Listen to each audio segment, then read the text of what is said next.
Do I need to click on this? Oh, I got the wrong. I'm trying to click on the microphone. You can see I'm out of practice. We hear you, Eileen.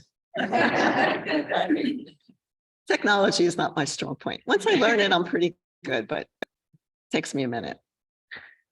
So here we all are in the merry, merry month of May, which essentially, when I came home, had burst out all over. And there is nothing in the world like a May day. If you just look out your window here in Philadelphia, you know what I'm talking about. It looks good, it feels good, and it even smells good. The grass is green and lush before the hot blast of summer turns it all brown. The azaleas are in full bloom, and the black-eyed Susans are just ready to pop their yellow blossoms. And it is all just completely wonderful. So everything seems possible in a scenario like this. The promise of new life gallops across the landscape like a long-legged colt. So it is no wonder that Easter, the Ascension, and Pentecost are celebrated in this time of abundant life. And so we should read words that reflect such a glorious and hopeful time like we have today. So anyway, when I was preparing the homily for today, and I looked at the gospel readings, and I don't know about all of you, but there are parts of the Gospel of John that are really quite wonderful, like, washing the feet and Martha and Mary and whatever. But I find a lot of the Gospel of John that is used in the lectionary after Easter to be preachy and ponderous and exclusionary and condemnatory. Because that gospel was written long after Jesus died by Greek thinking and speaking Jewish and Gentile followers of Jesus, who never ever knew Jesus or any of his followers around the year 100 of the Common Era. So they were unfamiliar with the Jewish theology that motivated Jesus, and their information was third or fourth, or maybe even fifth hand. And it unfortunately reflects the growing divisions between the followers of Judaism and those Jews who had decided to follow Jesus. So for instance, just to let you know what you're missing today, the author of John wrote in today's reading that Jesus is the only way to the Father, that is, to God. And all we have to do is look at the lives of our friends and family who are not Christian and know that that is essentially not true, because there are many pathways to God. The author also has Jesus say to God and his followers that he does not pray for the world, but only for the ones that God has given him. And this made his followers, Jesus's followers, feel way too good about themselves and hateful towards everyone else. And this self-satisfaction too often led to exclusion and institutionalism and the terrible sin of anti-Semitism, rather than to inclusion and the recognition of God's all-encompassing love for everyone. The author of John today also talks about the need to glorify God. And while that works for some people, I was at a dinner with Peg Devine, a nurse's retirement dinner, and somebody asked me if we had a praise band. I said, no, we have a wonderful musician who plays the guitar and a group of wonderful singers. So that works for some people, but I have to wonder what kind of God requires human beings to glorify them. Because just waking up each morning to what lies before our eyes reflects the glory of the Creator of the heavens and the earth. And so the expressed and ongoing need for glorification and praise, to me, sounds an awful lot like a human being who requires constant praise to boost their ego and acknowledge their power. And God, as you know, doesn't need that one bit, but a little bit more on that later on. So there are many reasons. These are the reasons why I chose to read the Gospel of Thomas this morning instead. The awareness of the all-encompassing realm of God just made much more sense to me.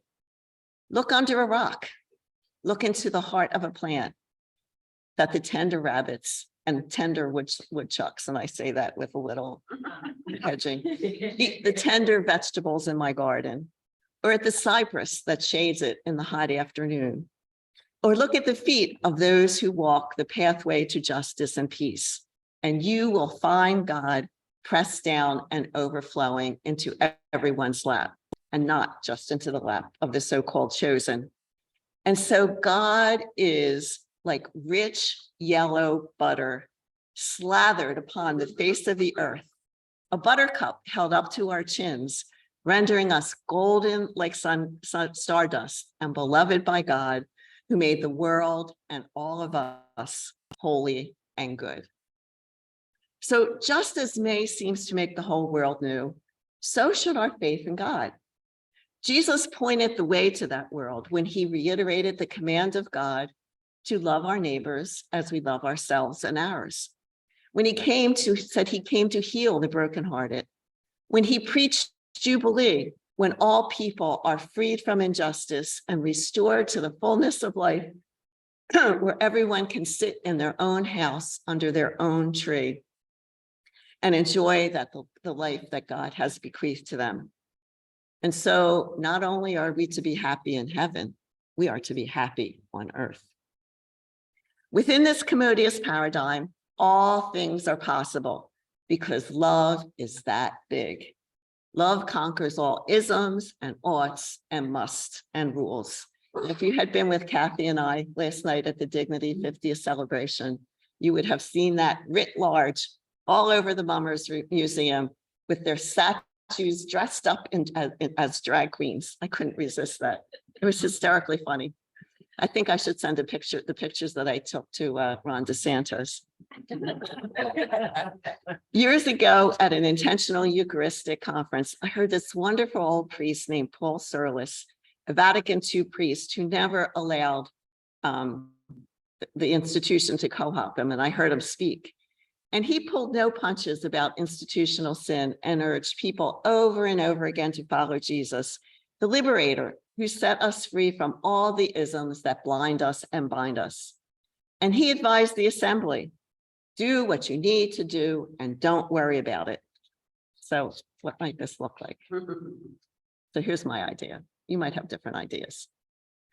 As we justifiably worry about how artificial intelligence will change the world and how we think about things, we tend to forget how ideas in the past have swept over civilizations, changing the way people thought and believed and altering the course of history, sometimes for millennia. And some of the most powerful and awe-inspiring ideas, even those that were declared good and holy and to have come from God, have not necessarily made the world a better place, despite insistences to the contrary. And we can look at the theology and philosophy behind the edifices of church and the nation state. And we can look at their impulse to conquer people and subdue nature and enforce belief and unity of practice. And we can say with the poet Leonard Cohen, love is not a victory march. Because indeed there is a different and better, always better way, life-giving way to act. However, change remains scary and people find all ways to maintain the past and hold on to it, declaring it good, even though what is left has caused devastation and continues to cause devastation.